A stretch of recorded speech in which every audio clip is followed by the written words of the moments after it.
Disc 6. Chapter 9. The winds at length were lulled. The sun shot his brilliant rays through the riven clouds.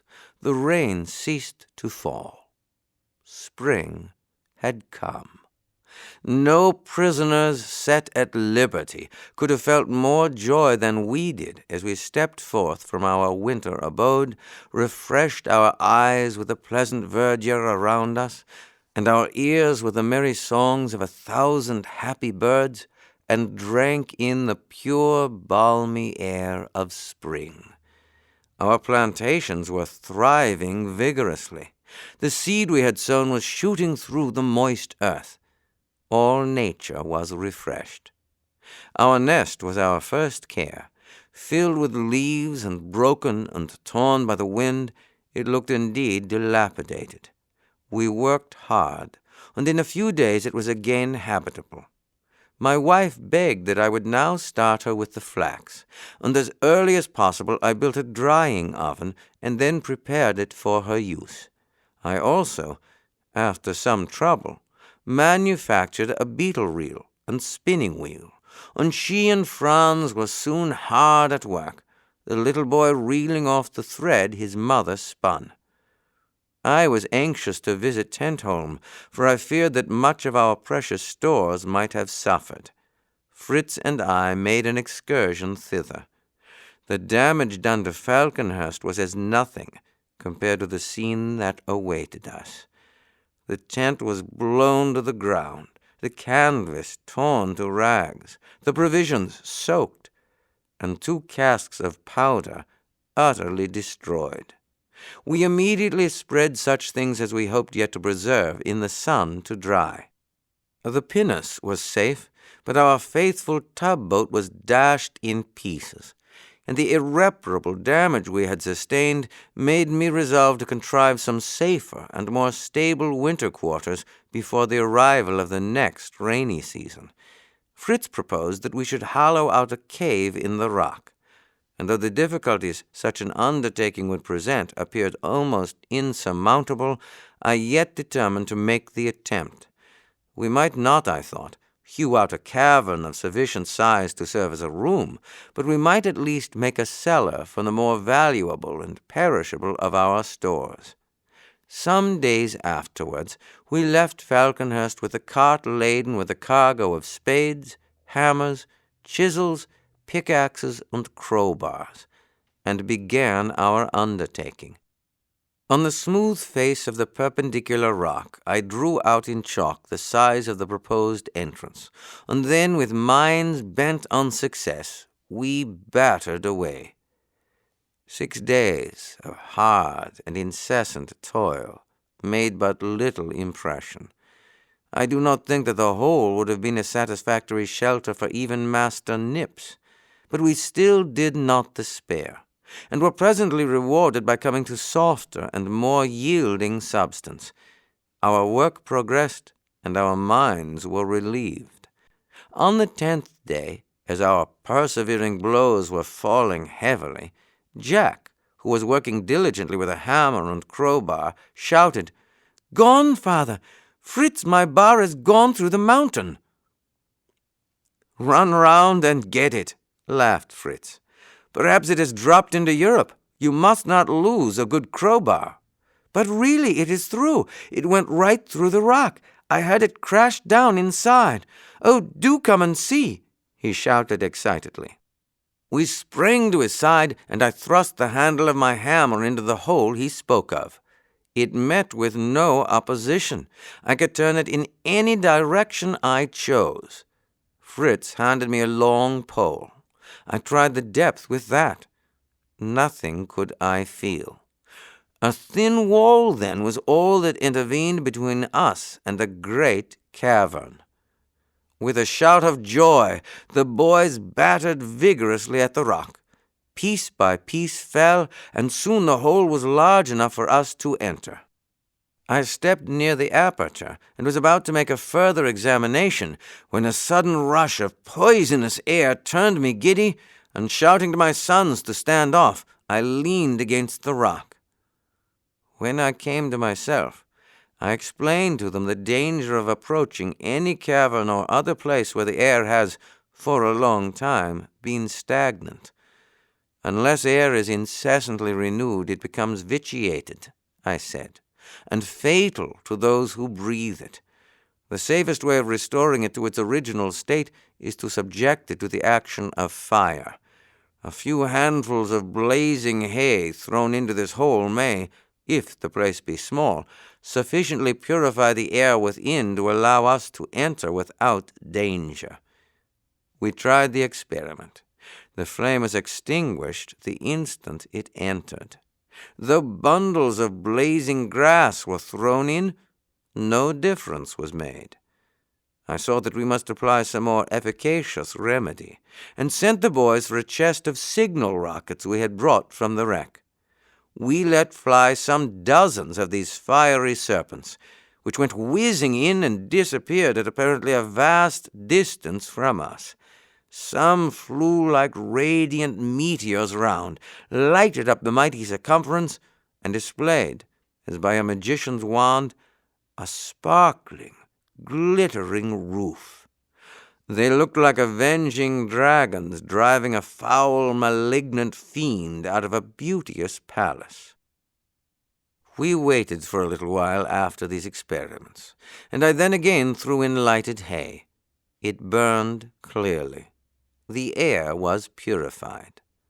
Fritz and I enlarged the opening, while Jack, springing on his buffalo, thundered away to Falconhurst to bear the great and astonishing news to his mother. Great must have been the effect of Jack's eloquence on those at home, for the timbers of the bridge were soon again resounding under the swift but heavy tramp of his steed, and he was quickly followed by the rest of our party in the cart. All were in the highest state of excitement. Jack had stowed in the cart all the candles he could find, and we now, lighting these, shouldered our arms and entered. I led the way, sounding the ground as I advanced with a long pole, that we might not fall unexpectedly into any great hole or chasm. Silently we marched, my wife, the boys, and even the dogs seeming overawed with the grandeur and beauty of the scene. We were in a grotto of diamonds, a vast cave of glittering crystal. The candles reflected on the walls a golden light, bright as the stars of heaven, while great crystal pillars rose from the floor like mighty trees, mingling their branches high above us and drooping in hundreds of stalactites, which sparkled and glittered with all the colors of the rainbow.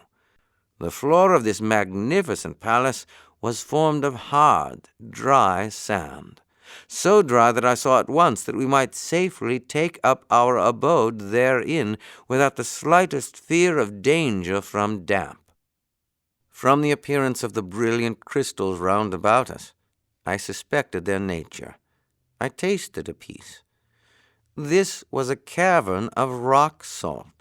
There was no doubt about it. Here was an unlimited supply of the best and purest salt. But one thing detracted from my entire satisfaction and delight. Large crystals lay scattered here and there, which, detached from the roof, had fallen to the ground. This, if apt to recur, would keep us in constant peril. I examined some of the masses, and discovered that they had been all recently separated, and therefore concluded that the concussion of the air, occasioned by the rockets, had caused their fall. To satisfy ourselves, however, that there were no more pieces tottering above us, we discharged our guns from the entrance and watched the effect. Nothing more fell. Our magnificent abode was safe. We returned to Falconhurst with minds full of wonder at our new discovery and plans for turning it to the best possible advantage. Nothing was now talked of but the new house, how it should be arranged, how it should be fitted up. The safety and comfort of Falconhurst, which had at first seemed so great, now dwindled away in our opinion to nothing. It should be kept up, we decided, merely as a summer residence, while our cave should be formed into a winter house and impregnable castle. Our attention was now fully occupied with this new house. Light and air were to be admitted, so we hewed a row of windows in the rock, where we fitted the window cases we had brought from the officers' cabins. We brought the door, too, from Falconhurst, and fitted it in the aperture we had made for the opening in the trunk of the tree, which I determined to conceal with bark, as less likely to attract the notice of wild beasts or savages should they approach during our absence. The cave itself we divided into 4 parts. In front, a large compartment into which the door opened, subdivided into our sitting, eating, and sleeping apartments. The right-hand division containing our kitchen and workshop, and the left our stables. Behind all this, in the dark recess of the cave, was our storehouse and powder magazine. Having already undergone one rainy season, we knew well its discomforts, and thought of many useful arrangements in the laying out of our dwelling. We did not intend to be again smoke-dried. We therefore contrived a properly built fireplace and chimney. Our stable arrangements, too, were better, and plenty of space was left in our workshop, that we should not be hampered in even the most extensive operations. Our frequent residence at Tentholm revealed to us several important advantages which we had not foreseen. Numbers of splendid turtles often came ashore to deposit their eggs in the sand, and their delicious flesh afforded us many a sumptuous meal. When more than one of these creatures appeared at a time, we used to cut off their retreat to the sea, and turning them on their backs, fasten them to a stake, driven in close by the water's edge by a cord passed through a hole in their shell. We thus had fresh turtle continually within our reach, for the animals throve well thus secured, and appeared in as good condition, after having been kept thus for several weeks, as others when freshly caught. Lobsters, crabs, and mussels also abounded on the shore. But this was not all. An additional surprise awaited us. As we were one morning approaching Tentholm, we were attracted by a most curious phenomenon.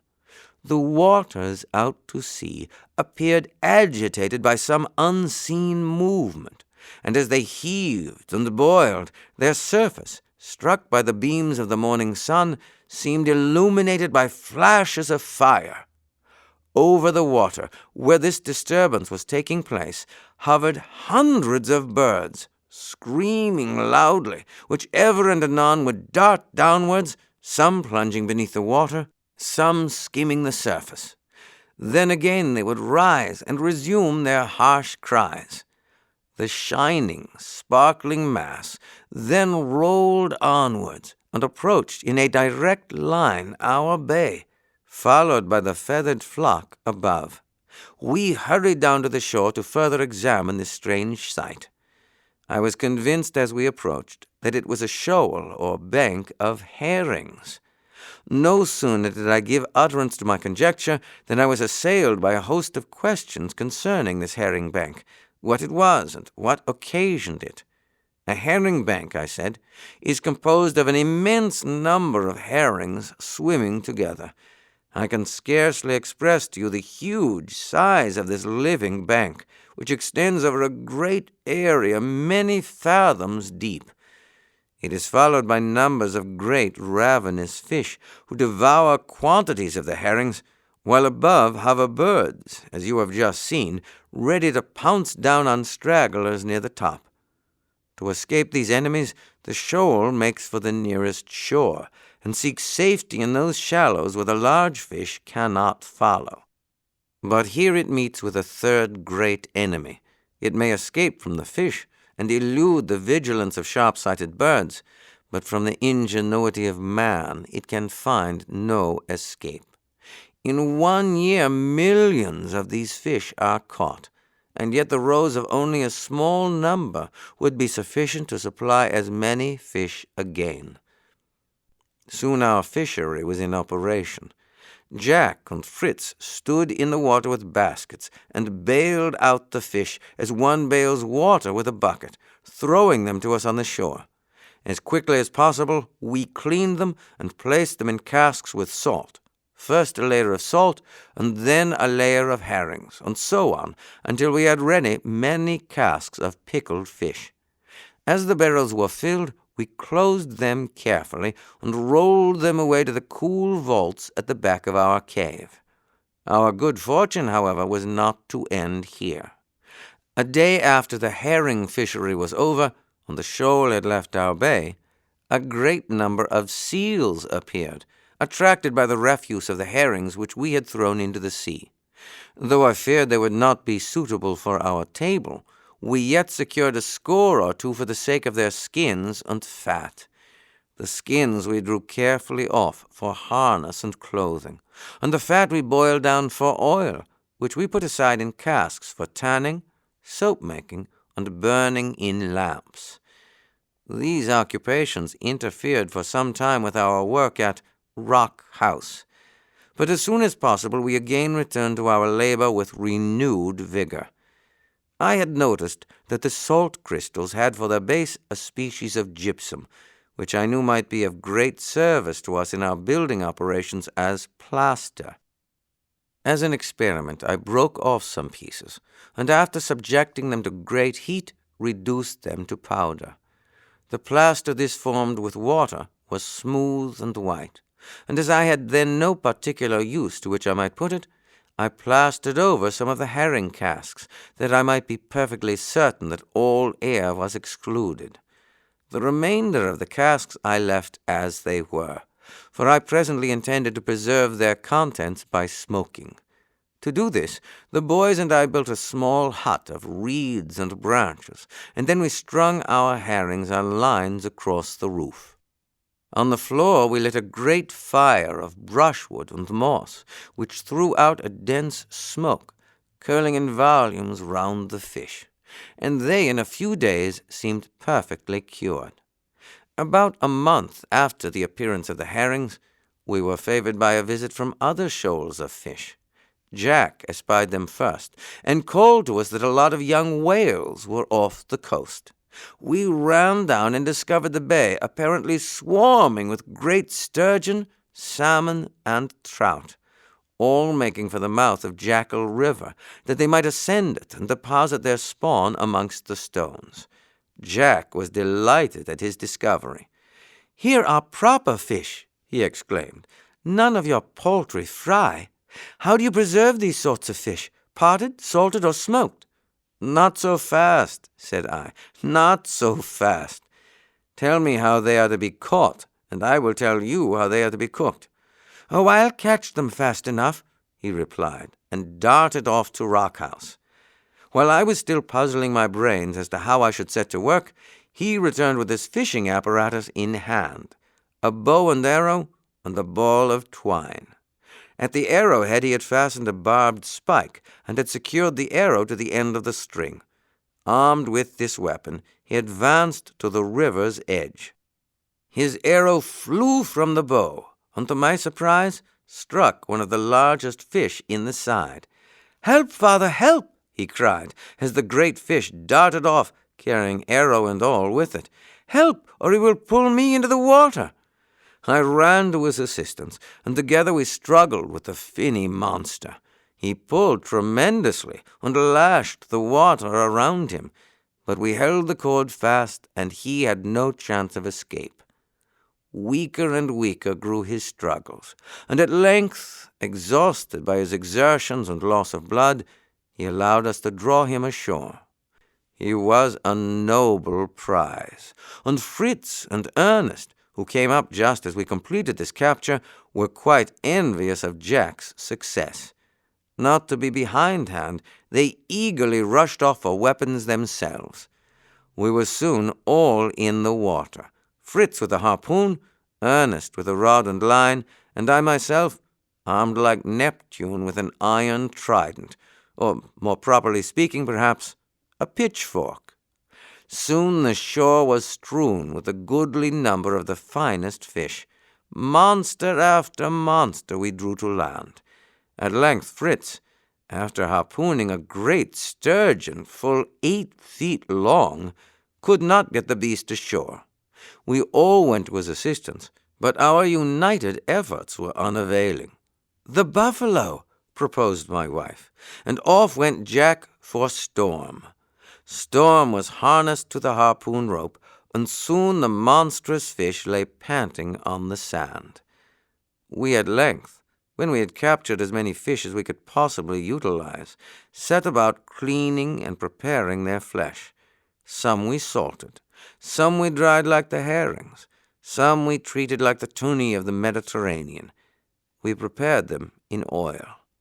Of the roe of the sturgeon, I decided to form caviar, the great Russian dish. I removed from it all the membranes by which it is surrounded, washed it in vinegar, salted it, pressed out all the moisture caused by the water-absorbing properties of the salt, packed it in small barrels, and stowed it away in our storehouse. I knew that of the sturgeon's bladder the best isinglass is made, so carefully collecting the air bladders from all those we had killed, I washed them and hung them up to stiffen.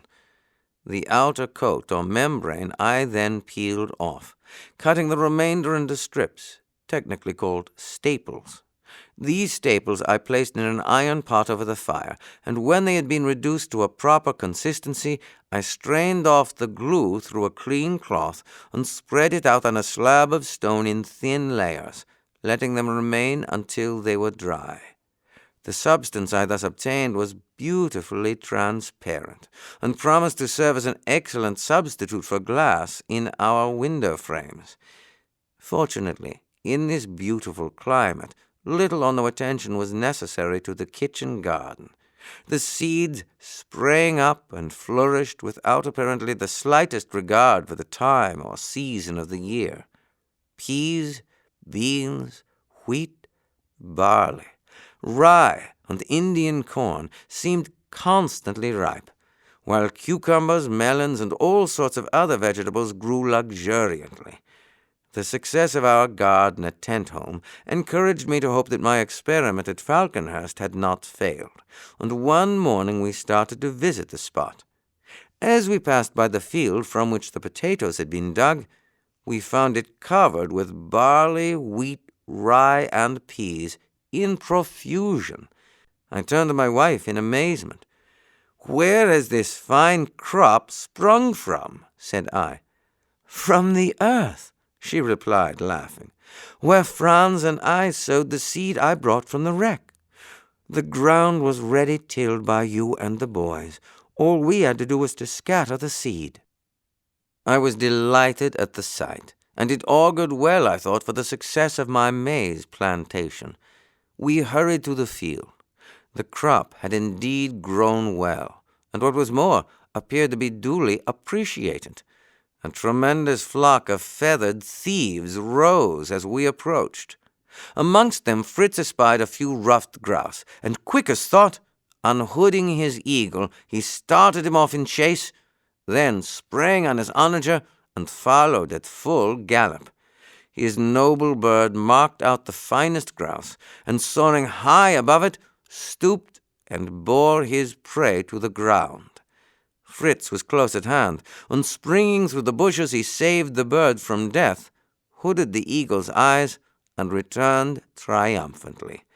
Jack had not stood idle, for slipping his pet, Fangs, he had started him among some quails who remained upon the field, and to my surprise the jackal secured some dozen of the birds, bringing them faithfully to his master's feet. We then turned our steps towards Falconhurst, where we were refreshed by a most delicious drink my wife prepared for us. The stems of the young Indian corn, crushed, strained, and mixed with water and the juice of the sugar cane.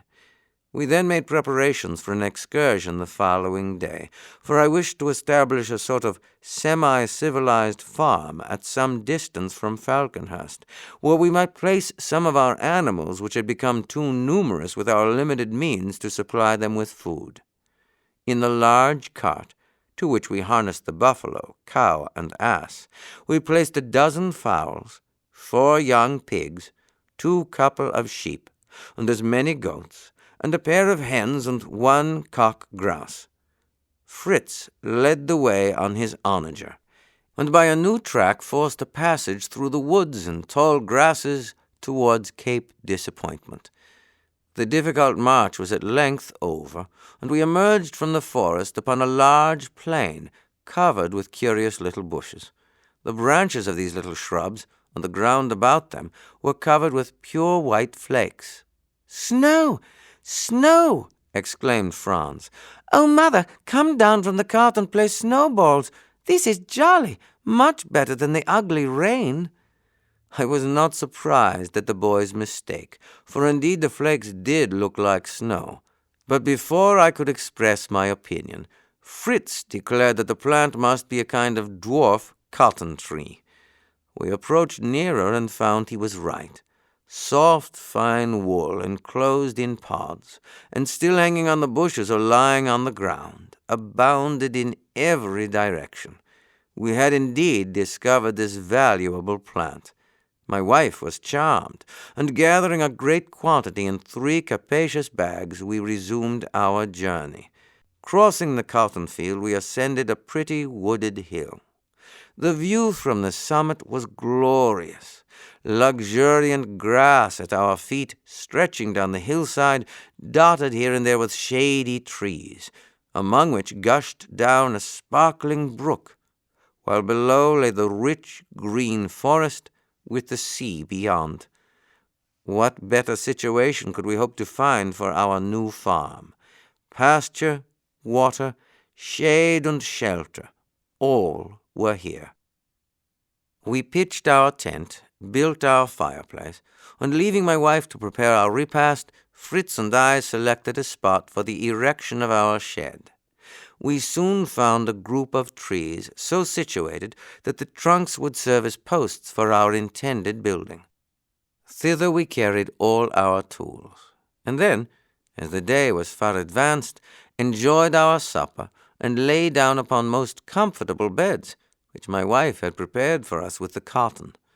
The group of trees we had selected was exactly suited to our purpose, for it formed a regular rectilinear figure, the greater side of which faced the sea. I cut deep mortises in the trunks about 10 feet from the ground, and again 10 feet higher up to form a second story. In these mortises I inserted beams, thus forming a framework for my building, and then, making a roof of laths, I overlaid it with bark, which I stripped from a neighboring tree and fixed with acacia thorns, and which would effectually shoot off any amount of rain. While clearing up the scraps of bark and other rubbish for fuel for our fire, I noticed a peculiar smell. On stooping down, I picked up pieces of the bark, some of which, to my great surprise, I found was that of the terebinth tree, and the rest that of the American fir. The goats, too, made an important discovery amongst the same heap, for we found them busily routing out pieces of cinnamon, a most delicious and aromatic spice. "From the fir," said I to the boys, "we get turpentine and tar, and thus it is that the fir tree becomes such a valuable article of commerce. So we may look forward to preparing pitch for our yacht, with tar and oil, you know, and cart grease, too, with tar and fat. I do not know that you will equally appreciate the terebinth tree.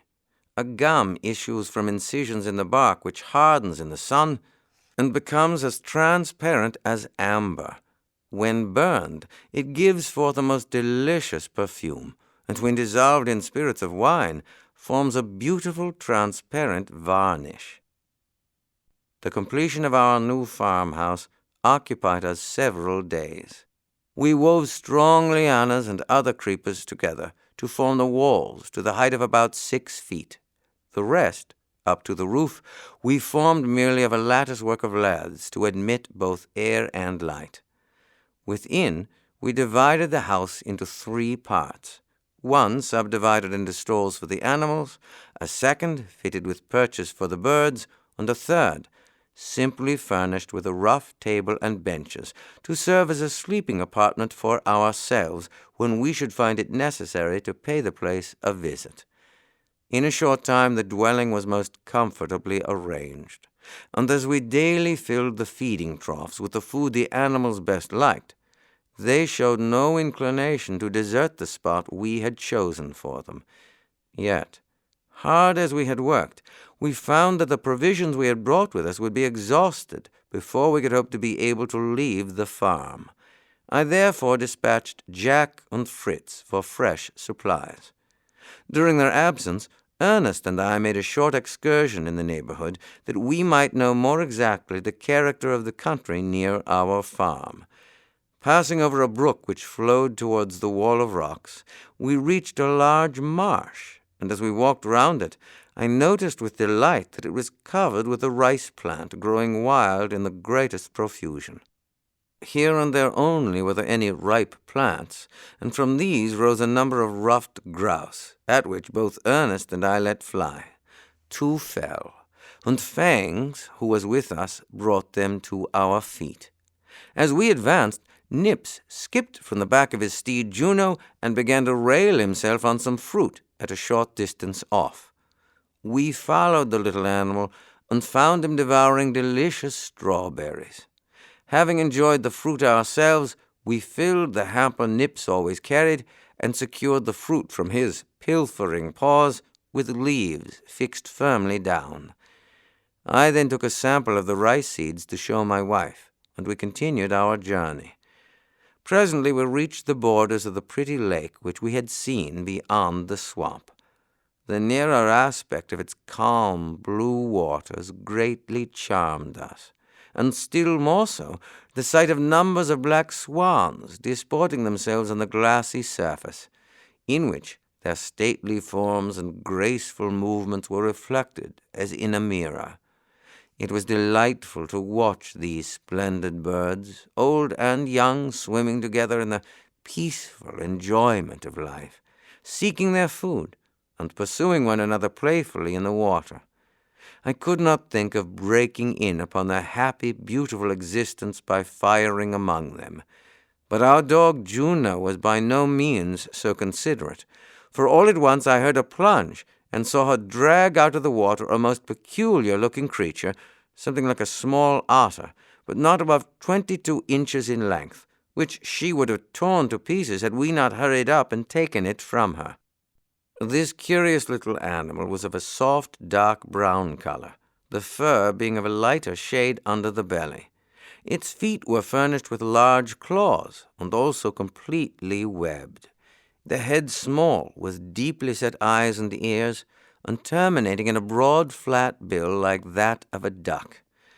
This singularity seemed to us so droll that we both laughed heartily, feeling at the same time much puzzled to know what sort of animal it could be. For want of a better, we gave it the name of the beast with a bill, and Ernest willingly undertook to carry it, that it might be stuffed and kept as a curiosity. After this we returned to the farm, thinking our messengers might soon arrive, when sure enough, in about a quarter of an hour, Fritz and Jack made their appearance at a brisk trot and gave a circumstantial account of their mission. I was pleased to see that they had fulfilled their orders intelligently, carrying out my intentions in the spirit and not blindly to the letter.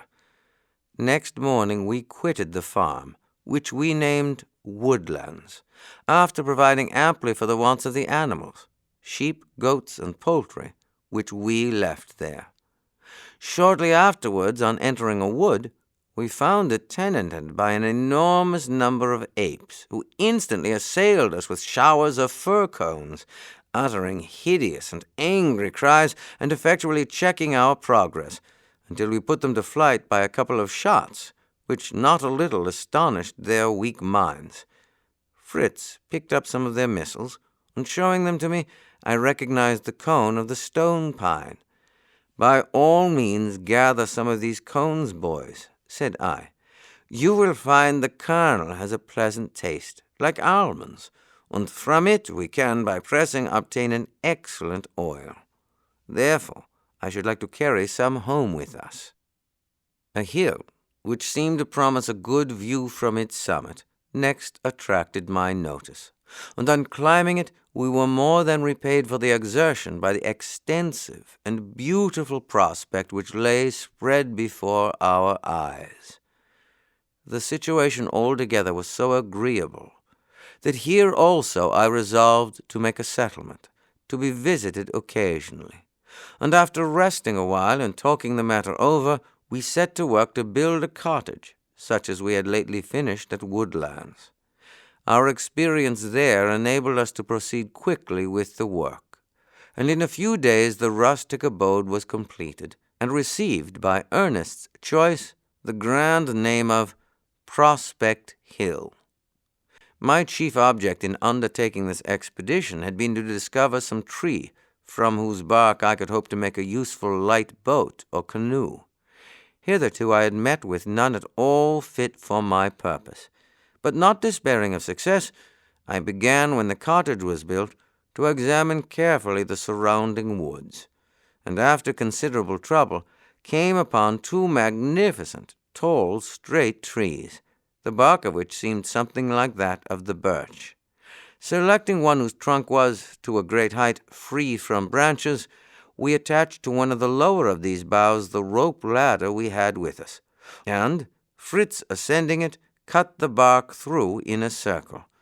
I did the same at the foot of the tree, and then, from between the circles, we took a narrow, perpendicular slip of bark entirely out, so that we could introduce the proper tools by which gradually to loosen and raise the main part, so as finally to separate it from the tree uninjured and entire. This we found possible because the bark was moist and flexible. Great care and exertion were necessary as the bark became detached to support it, until the whole was ready to be let gently down upon the grass. This seemed a great achievement, but our work was by no means ended, nor could we venture to desist from it until, while the material was soft and pliable, we had formed it into the shape we desired for the canoe. In order to do this, I cut a long triangular piece out of each end of the roll, and placing the sloping parts one over the other, I drew the ends into a pointed form and secured them with pegs and glue.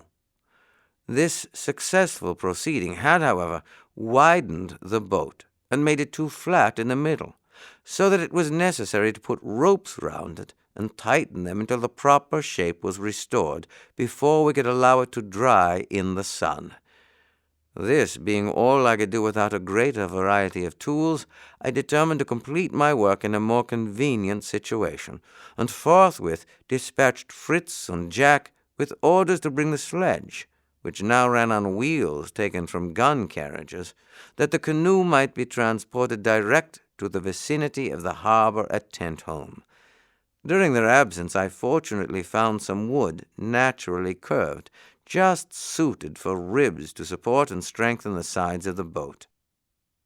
When the two lads returned with the sledge, it was time to rest for the night, but with early dawn we were again busily at work. The sledge was loaded with the new boat and everything else we could pack into it, and we turned our steps homewards, finding the greatest difficulty, however, in getting our vehicle through the woods. We crossed the bamboo swamp, where I cut a fine mast for my boat, and came at length to a small opening or defile in the ridge of rocks, where a little torrent rushed from its source down into the larger stream beyond.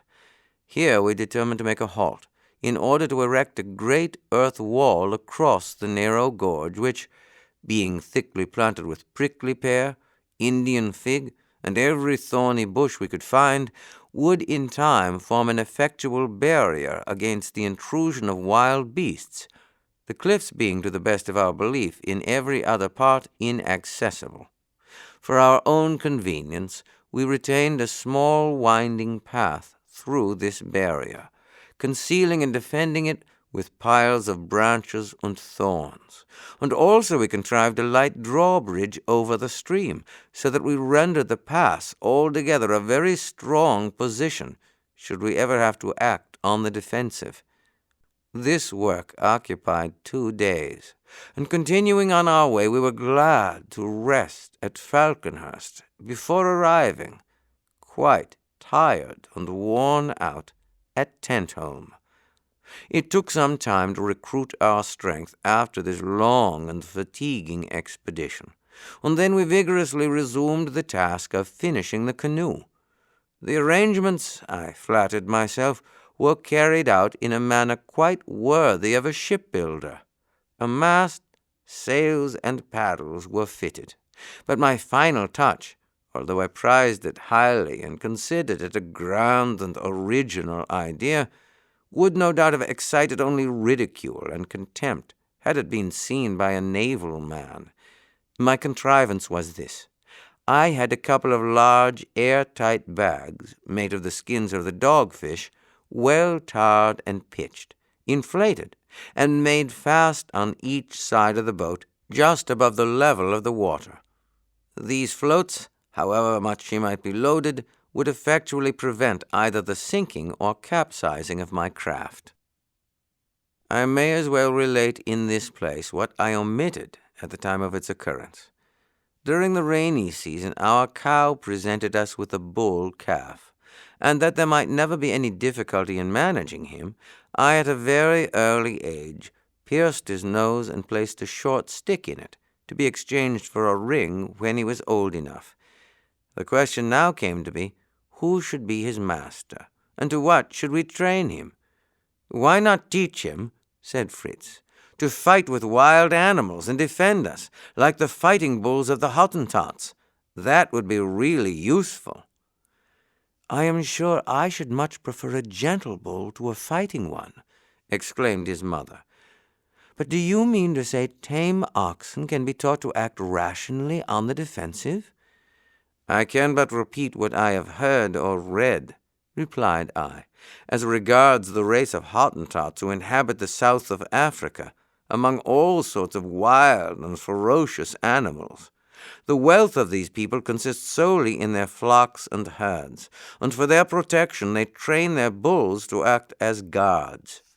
These courageous animals keep the rest from straying away, and when danger threatens, they give instant notice of it, drive the herd together in a mass, the calves and young cows being placed in the center.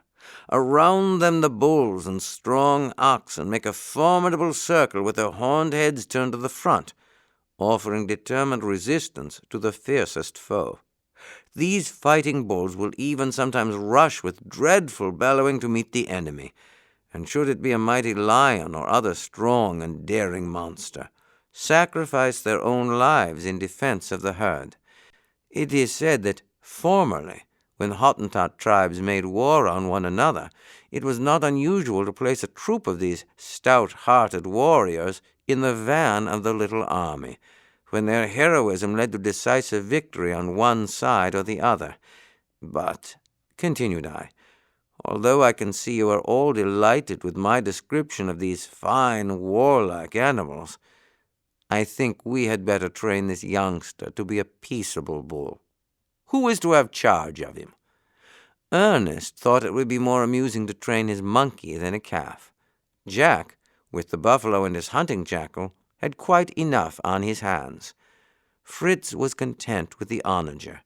Their mother was voted mistress of the old gray donkey, and I myself being superintendent-in-chief of the whole establishment of animals, there remained only little Franz, to whose special care the calf could be committed. What say you, my boy? Will you undertake to look after this little fellow?" "Oh, yes, father," he replied.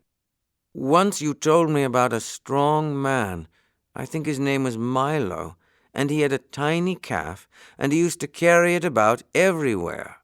It grew bigger and bigger, but still he carried it often, till at last he grew so strong that when it was quite a great big ox, he could lift it as easily as ever. And so you see, if I take care of our wee calf and teach it to do what I like, perhaps when it grows big, I shall still be able to manage it. And then, oh, Papa, do you think I might ride upon it?" I smiled at the child's simplicity and this funny application of the story of Milo of Crotona. "The calf shall be yours, my boy. Make him as tame as you can, and we will see about letting you mount him some day. But remember, he will be a great bull long before you are nearly a man. Now, what will you call him?" "Shall I call him Grumble, Father? Hear what a low muttering noise he makes." "Grumble will do, famously."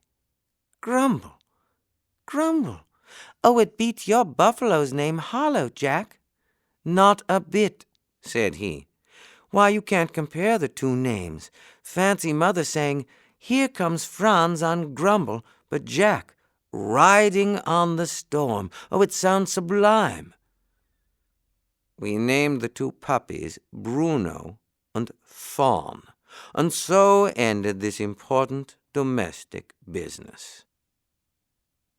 For 2 months we worked steadily at our salt cave in order to complete the necessary arrangement of partition walls so as to put the rooms and stalls for the animals in comfortable order for the next long rainy season, during which time, when other work would be at a standstill, we could carry on many minor details for the improvement of the abode.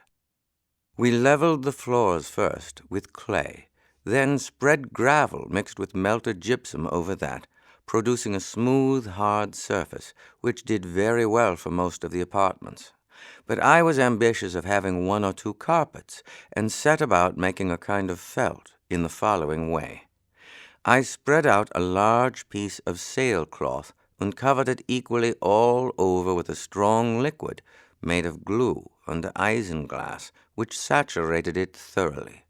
On it we then laid wool and hair from the sheep and goats, which had been carefully cleaned and prepared, and rolled and beat it until it adhered tolerably smoothly to the cloth. Finally it became, when perfectly dry, a covering for the floor of our sitting-room, by no means to be despised. One morning, just after these labors at the salt cave were completed, happening to awake unusually early, I turned my thoughts, as I lay waiting for sunrise, to considering what length of time we had now passed on this coast, and discovered to my surprise that the very next day would be the anniversary of our escape from the wreck. My heart swelled with gratitude to the gracious God, who had then granted us deliverance, and ever since had loaded us with benefits, and I resolved to set tomorrow apart as a day of thanksgiving, in joyful celebration of the occasion. My mind was full of indefinite plans when I rose, and the day's work began as usual. I took care that everything should be cleaned, cleared, and set in order, both outside and inside our dwelling. None, however, suspecting that there was any particular object in view. Other more private preparations I also made for the next day. At supper I made the coming event known to the assembled family. "Good people, do you know that tomorrow is a very great and important day? We shall have to keep it in honor of our merciful escape to this land, and call it Thanksgiving Day." Everyone was surprised to hear that we had already been 12 months in the country. Indeed, my wife believed I might be mistaken until I showed her how I had calculated regularly ever since the 31st of January, on which day we were wrecked, by marking off in my almanac the Sundays as they arrived for the remaining 11 months of that year. "Since then," I added, "I have counted 31 days. This is the 1st of February. We landed on the 2nd. Therefore tomorrow is the anniversary of the day of our escape. As my bookseller has not sent me an almanac for the present year, we must henceforth reckon for ourselves. "Oh, that will be good fun for us," said Ernest.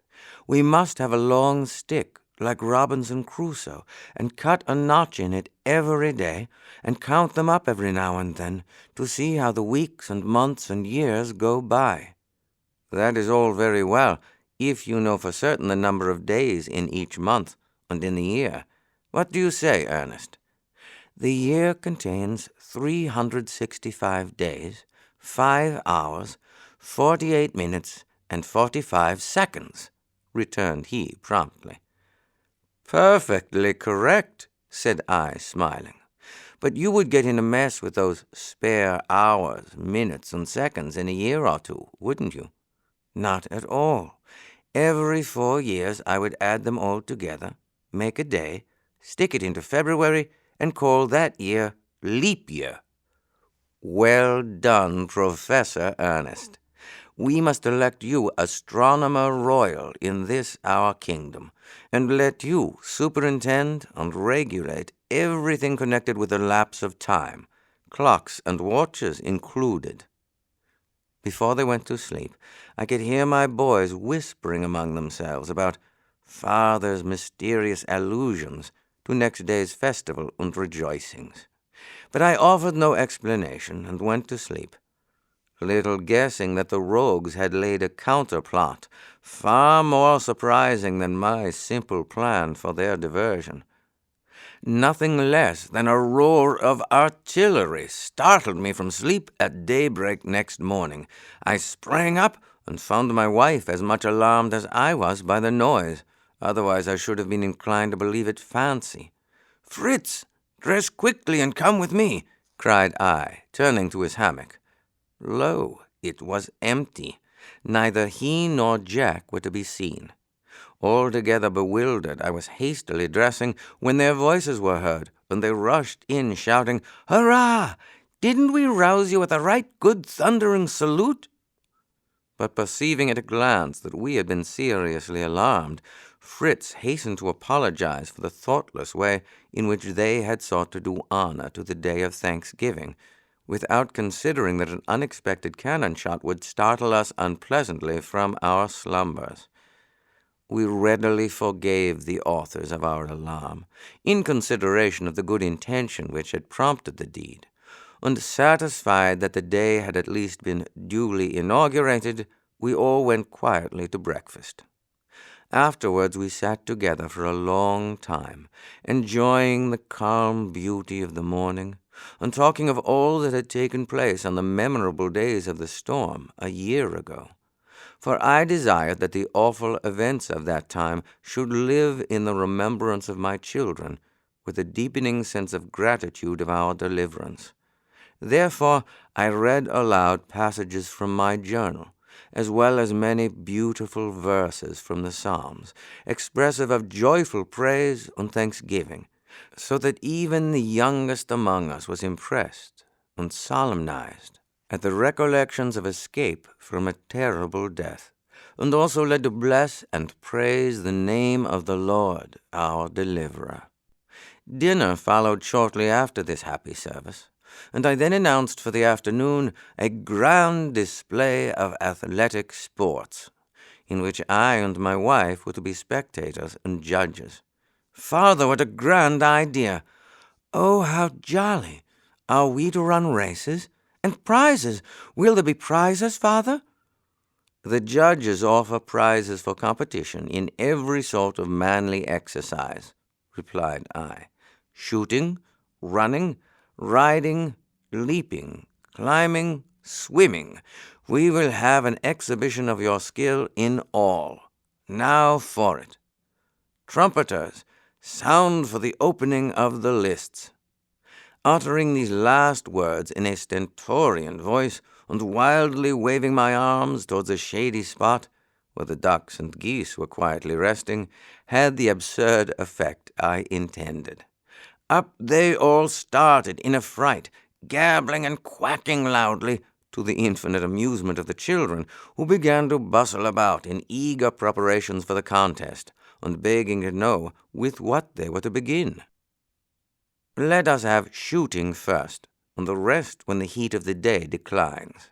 "Here is a mark I have got ready for you," said I, producing a board roughly shaped like a kangaroo and of about the size of one. This target was admired, but Jack could not rest satisfied till he had added ears and a long leather strap for a tail. It was then fixed in the attitude most characteristic of the creature, and the distance for firing measured off. Each of the 3 competitors was to fire twice. Fritz hit the kangaroo's head each time. Ernest hit the body once, and Jack, by a lucky chance, shot the ears clean away from the head, which feat raised a shout of laughter. A second trial with pistols ensued, in which Fritz again came off victor. Then, desiring the competitors to load with small shot, I threw a little board as high as I possibly could up in the air, each in turn aiming at and endeavoring to hit it before it touched the ground. In this I found to my surprise that the sedate Ernest succeeded quite as well as his more impetuous brother Fritz. As for Jack, his flying board escaped wholly uninjured. After this followed archery, which I liked to encourage, foreseeing that a time might come when ammunition would fail. And in this practice I saw with pleasure that my elder sons were really skillful, while even little Franz acquitted himself well. A pause ensued, and then I started a running match. Fritz, Ernest, and Jack were to run to Falconhurst by the most direct path. The first to reach the tree was to bring me, in proof of his success, a penknife I had accidentally left on the table in my sleeping room. At a given signal, away went the racers in fine style. Fritz and Jack, putting forth all their powers, took the lead at once, running in advance of Ernest, who started at a good steady pace, which I predicted he would be better able to maintain than such a furious rate as his brothers. But long before we expected to see them back, a tremendous noise of galloping caused us to look with surprise towards the bridge, and Jack made his appearance thundering along on his buffalo, with the onager and the donkey tearing after him riderless, and the whole party in the wildest spirits. "Hello!" cried I. "What sort of foot race do you call this, Master Jack?" He shouted merrily as he dashed up to us, then flinging himself off, and saluting us in a playful way, "I very soon saw," said he, "that I hadn't a chance, so renouncing all idea of the prize, I caught Storm and made him gallop home with me to be in time to see the others come puffing in. Lightfoot and old Grizzle chose to join me. I never invited them." By and by the other boys arrived, Ernest holding up the knife in token of being the winner, and after hearing all particulars about the running, and that he had reached Falconhurst 2 minutes before Fritz, we proceeded to test the climbing powers of the youthful athletes. In this exercise Jack performed wonders. He ascended with remarkable agility the highest palms whose stems he could clasp, and when he put on the shark-skin buskins, which enabled him to take firm hold of larger trees, he played antics like a squirrel or a monkey, peeping and grinning at us, at first on one side of the stem and then on the other, in a most diverting way. Fritz and Ernest climbed well, but could not come near the grace and skill of their active and lively young brother. Riding followed, and marvelous feats were performed, Fritz and Jack proving themselves very equal in their management of their different steeds. I thought the riding was over, when little Franz appeared from the stable in the cave, leading young Grumble the bull-calf, with a neat saddle of kangaroo hide and a bridle passed through his nose-ring. The child saluted us with a pretty little air of confidence, exclaiming, "Now, most learned judges, prepare to see something quite new and wonderful. The great bull-tamer, Milo of Crotona, desires the honor of exhibiting before you." Then taking a whip, and holding the end of a long cord, he made the animal, at the word of command, walk, trot, and gallop in a circle round him, He afterwards mounted and showed off Grumble's somewhat awkward paces. The sports were concluded by swimming matches, and the competitors found a plunge in salt water very refreshing after their varied exertions. Fritz showed himself a master in the art. At home in the element, no movement betokened either exertion or weariness. Ernest exhibited too much anxiety and effort, while Jack was far too violent and hasty, and soon became exhausted. Franz gave token of future skill. By this time, as it was getting late, we returned to our dwelling, my wife having preceded us in order to make arrangements for the ceremony of prize-giving. We found her seated in great state, with the prizes set out by her side. The boys marched in, pretending to play various instruments in imitation of a band, and then all four, bowing respectfully, stood before her like the victors in a tournament of old, awaiting the reward of valor from the Queen of Beauty, which she bestowed with a few words of praise and encouragement. Fritz, to his immense delight, received as the prize for shooting and swimming a splendid double-barreled rifle and a beautiful hunting knife. To Ernest, as winner of the running match, was given a handsome gold watch. For climbing and riding, Jack had a pair of silver-plated spurs and a riding whip, both of which gave him extraordinary pleasure. Franz received a pair of stirrups and a driving whip made of rhinoceros hide, which we thought would be of use to him in the character of bull-trainer. When the ceremony was supposed to be over, I advanced and solemnly presented to my wife a lovely work-box, filled with every imaginable requirement for a lady's work-table, which she accepted with equal surprise and delight. The whole entertainment afforded the boys such intense pleasure, and their spirits rose to such a pitch that nothing would serve them but another salvo of artillery, in order to close with befitting dignity and honor so great a day. They gave me no peace till they had leave to squander some gunpowder, and then at last, their excited feelings seeming relieved, we were able to sit down to supper. Shortly afterwards we joined in family worship and retired to rest. Soon after the great festival of our grand Thanksgiving Day, I recollected that it was now the time when, the figs at Falconhurst being ripe, immense flocks of ortolans and wild pigeons were attracted thither, and as we had found those preserved last year of the greatest use among our stores of winter provisions, I would not miss the opportunity of renewing our stock, and therefore, laying aside the building work, we removed with all speed to our home in the tree, where, sure enough, we found the first detachment of the birds already busy with the fruit. In order to spare ammunition, I resolved to concoct a strong sort of bird lime, of which I had read in some account of the Palm Islanders, who make it a fresh caoutchouc mixed with oil, and of so good a quality that it has been known to catch even peacocks and turkeys. Fritz and Jack were therefore dispatched to collect some fresh caoutchouc from the trees, and as this involved a good gallop on Storm and Lightfoot, they nothing loath set off. They took a supply of calabashes in which to bring the gum, and we found it high time to manufacture a fresh stock of these useful vessels. I was beginning to propose an expedition to the gourd tree wood, regretting the time it would take to go such a distance, when my wife reminded me of her plantation near the potato field. There, to our joy, we found that all the plants were flourishing, and crops of gourds and pumpkins, in all stages of ripeness, covered the ground.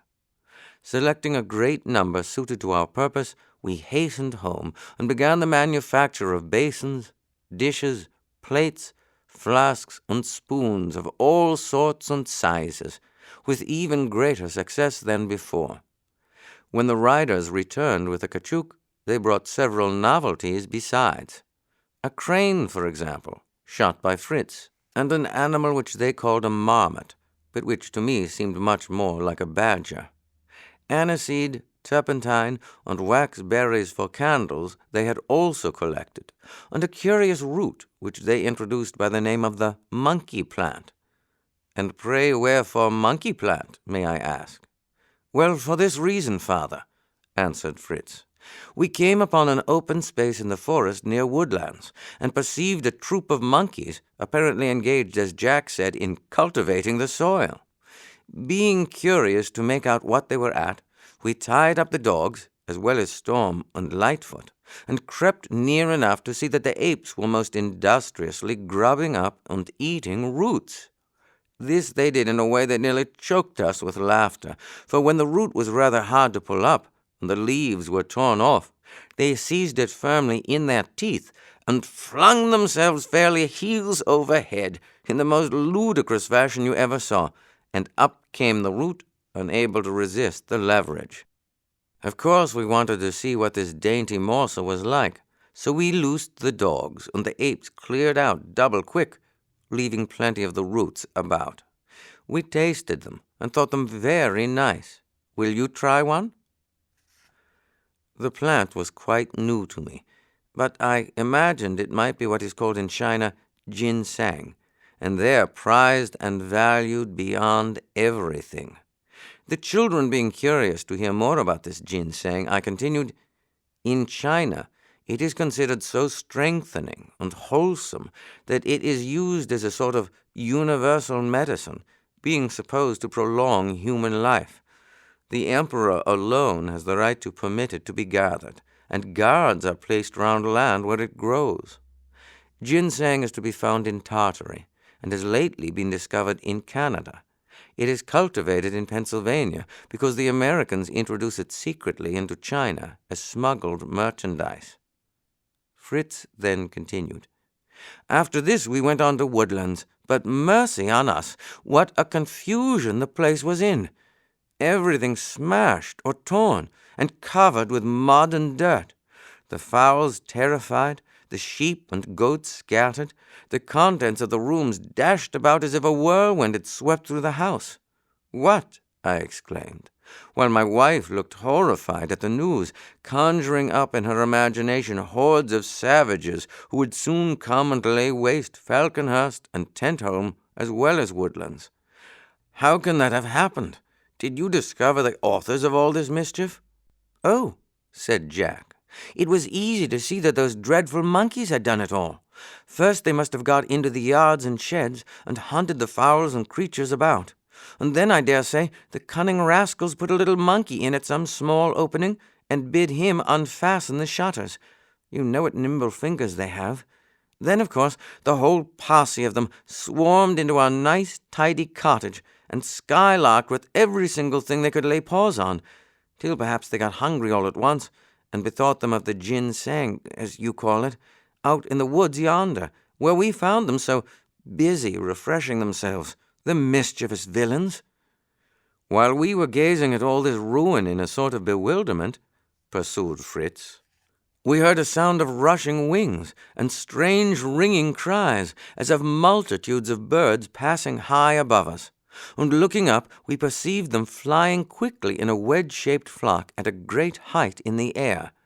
They began gradually to descend, taking the direction of the lake, and separated into a number of small detachments which followed in a long straight line, and at a slower rate, the movements of the leaders, who appeared to be examining the neighborhood. We could now see what large birds they must be, but dared not show ourselves or follow them, lest they should take alarm.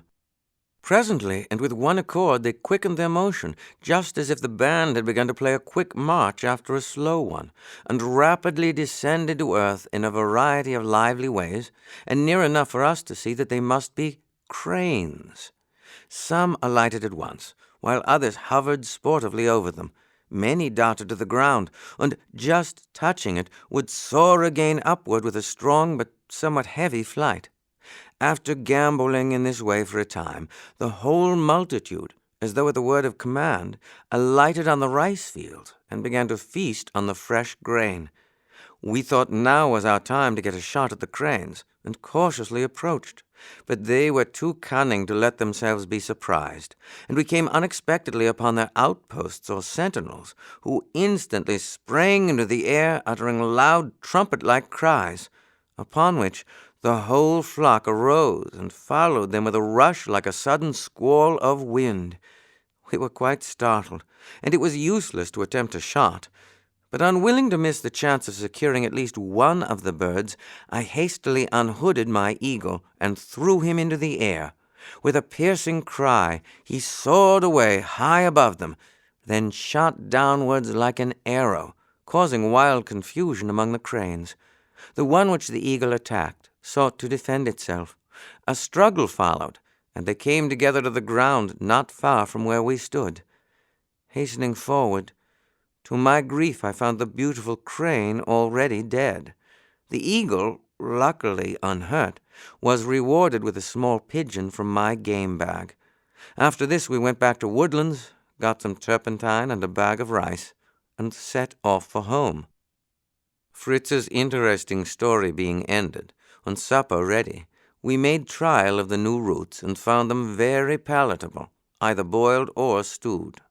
The monkey plant, however, if it really proved to be the ginseng of the Chinese, would require to be used with caution, being of an aromatic and heating nature. We resolved to transplant a supply of both roots to our kitchen garden.